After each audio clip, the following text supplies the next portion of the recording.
Evangelho de Jesus Cristo, segundo Marcos, capítulo 12, versos de 41 a 44, que diz assim: Jesus sentou-se em frente do lugar onde eram colocadas as contribuições e observava a multidão colocando dinheiro nas caixas de ofertas.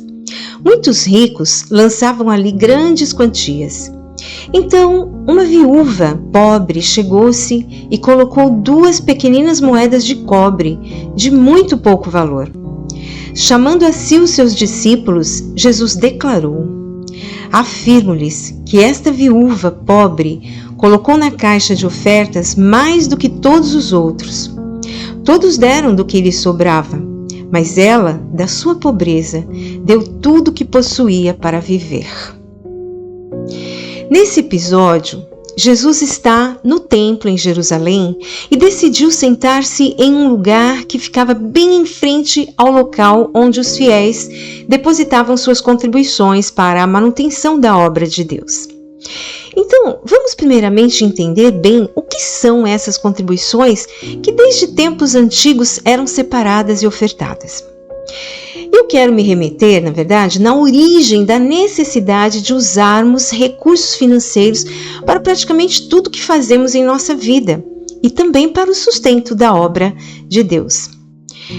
Ocorre que, desde que as sociedades foram sendo formadas, precisavam levantar o seu sustento e, na medida em que pessoas e grupos se especializavam em algum artefato necessário para a sobrevivência, desde o alimento, as roupas, utensílios domésticos, equipamentos de transporte, defesa e por aí vai, as pessoas trocavam essas coisas entre si, pois todos precisavam de tudo. Então, quem cultivava o trigo e fazia o pão, trocava o pão, por exemplo, por leite de quem criava gado. Trocavam também peles para a confecção de vestimentas, etc. Ou seja, trocavam valores uns com os outros para a sobrevivência. Com o tempo, os antigos também passaram a confeccionar moedas de troca, feitas a partir de matérias como cobre, ouro, bronze, e colocavam o devido valor em cada uma delas. E assim, ao invés de trocarem mercadoria por mercadoria, trocavam mercadoria por moedas. E esse sistema, embora modificado através das eras, dura até os nossos dias. Então é chamado o quê? De dinheiro, valores monetários, que também tomaram outras formas de serem armazenados ou trocados, não somente em espécie, mas através de variados correspondentes, que nós bem conhecemos, na medida em que o sistema capitalista foi sendo desenvolvido e adotado na maior parte do mundo. Então existe o dinheiro em espécie, mas também existe o cheque, o cartão de crédito, de débito, existem os investimentos que são feitos, enfim. Disso inferimos que, para obter as coisas de que precisamos para viver e ter qualidade de vida, precisamos de recurso financeiro. Fato. Assim sendo, quando pensamos em uma organização com ou sem fins lucrativos, é perfeitamente claro a necessidade de recursos financeiros para sua manutenção e crescimento a fim de entregar os valores relacionados à sua missão na sociedade. Uma organização religiosa que, por natureza, não tem fins lucrativos, necessita, obviamente, de recursos financeiros para sua manutenção e realização das suas atividades, sejam no culto público, na comunhão, no serviço humanitário. No caso de organizações empresariais, existem os acionistas, os societários, etc., que investem recursos financeiros para manter a organização ativa e sustentável, entregando e recebendo valor.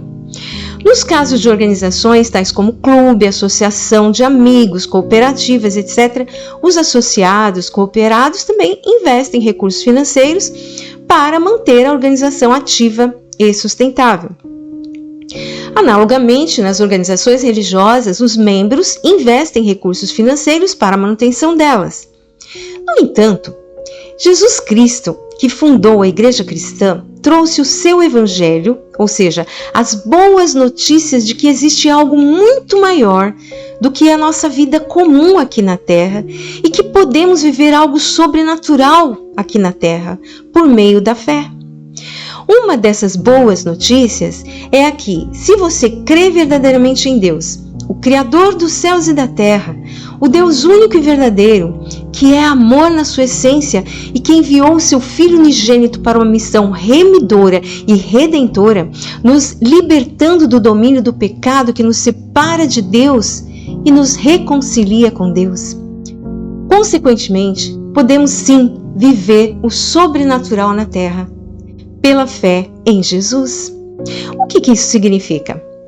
Que se eu obedecer aos mandamentos de Deus, que é sobre amor a Deus acima de tudo e ao próximo, logo em seguida, e compreender que Deus, como Criador de todas as coisas, é o dono de tudo, o provedor, não desampara seus filhos, ou seja, aqueles que vão até Ele nunca serão desamparados e certamente vão querer sim cooperar com a obra de Deus, tendo a certeza de que toda a riqueza do mundo está sob o controle de Deus, o controle dele, apesar de estar nas mãos dos homens, por providência dele mesmo. Dito isso, e voltando para o episódio que lemos, a viúva dessa história não tinha nada além de 2 moedas de cobre, não era de prata, muito menos de ouro. Jesus, porém, observava e via que chegavam pessoas abastadas e colocavam quantias consideráveis no ofertório. Mas eram quantias que eles tinham aprovisionado para esse fim e, naturalmente, ainda tinham muito para gastar em suas vidas. Aquela viúva, no entanto, deu tudo o que ela tinha, embora, humanamente falando, as moedas tinham pouquíssimo valor monetário. E assim Jesus disse que ela deu muito mais do que os outros, embora, humanamente falando, monetariamente falando, os outros deram um valor maior, mas o valor para o reino de Deus daquela mulher foi maior por causa da intenção que ela teve. Então Jesus, que procurava sempre ensinar o evangelho em toda e qualquer oportunidade, procurando usar sempre ilustrações, no caso usou esse exemplo real. Chamou seus discípulos à parte e começou a passar o ensinamento, dizendo a seguinte afirmação: esta viúva pobre colocou na caixa de ofertas mais do que todos os outros. Todos deram do que lhe sobrava, mas ela, da sua pobreza, deu tudo o que possuía para viver. O que Jesus estava ensinando aqui? Eu posso citar pelo menos 2 coisas. Primeiro, o que Deus valoriza realmente em nós é a intenção do nosso coração. Nesse caso, o que de fato nos impulsiona a contribuir com a obra. O amor a Deus sobre todas as coisas? O amor ao próximo, sabendo que daquelas ofertas poderemos abençoar vidas? Olha só, o apóstolo Paulo, na sua 2ª carta aos Coríntios, ele escreveu o seguinte, capítulo 9, verso 7. Cada um contribua segundo propôs no seu coração, não com tristeza ou por necessidade, porque Deus ama ao que dá com alegria. É isso que Deus quer. E não importa o valor, mas realmente a intenção. E há pessoas que têm mais recursos, outras menos recursos, mas todas podem participar do sustento da obra do Senhor. Afinal, é o Deus que multiplica e que sustenta todas as coisas. Ele quer que nós realmente tenhamos amor, façamos tudo por amor e por fé. A segunda lição que eu posso tirar também é que Deus é provedor. Ele é o Todo-Poderoso e Ele é Pai. Portanto, posso confiar que Ele não vai me desamparar. E eu acredito mesmo que aquela viúva tinha isso em seu coração, em sua mente. Quando ela foi à frente e entregou tudo o que ela tinha, ela sabia que o seu Pai Celestial não a iria desamparar, porque ela realmente estava fazendo aquilo com amor, com agrado, querendo de fato participar da obra de Deus. E nesse sentido, na mesma carta de Paulo aos Coríntios, ele continua falando o seguinte, no verso 8: E Deus é poderoso para tornar abundante em vós toda graça, a fim de que, tendo sempre, em tudo, toda suficiência, superabundeis em toda boa obra. É uma lição importantíssima essa, porque se agimos dessa forma, indica que estamos na sintonia certa, ou seja, colocando o reino de Deus em primeiro lugar nas nossas vidas, crendo que o mais de que precisarmos, Ele mesmo nos acrescentará. Essa foi mais uma palavra do próprio Jesus que foi registrada pelo evangelista Mateus no capítulo 6, verso 33. Buscai primeiramente o reino de Deus e a sua justiça, e as demais coisas vos serão acrescentadas. Portanto, isso tem a ver com o reino de Deus que é eterno e autossustentável, que já está entre nós desde que Jesus veio a essa terra como homem. O reino de Deus não existe na lógica comum humana, mas sim no sobrenatural. É invisível por enquanto, mas é real e faz muito efeito entre nós, principalmente naqueles que creem no poder do nome de Jesus Cristo, o Rei dos Reis, que virá em breve para estabelecer definitivamente seu reino nesta terra e reinar com justiça, paz, equidade, autoridade inigualável. Pois o reino de Deus é paz, alegria e justiça no Espírito.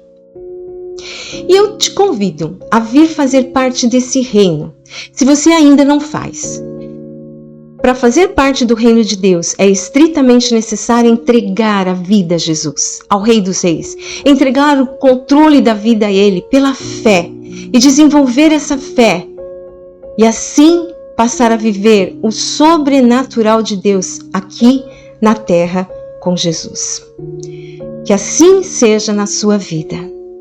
Então é isso que eu tenho para hoje. Que Deus abençoe grandemente você. E se fez sentido para você esta mensagem, eu peço que você deixe o seu like, que você faça a inscrição no canal se ainda não fez e compartilhe com outras pessoas, para que outros também possam saber dessa mensagem maravilhosa sobre o reino de Deus aqui na Terra. Amém? E até a próxima.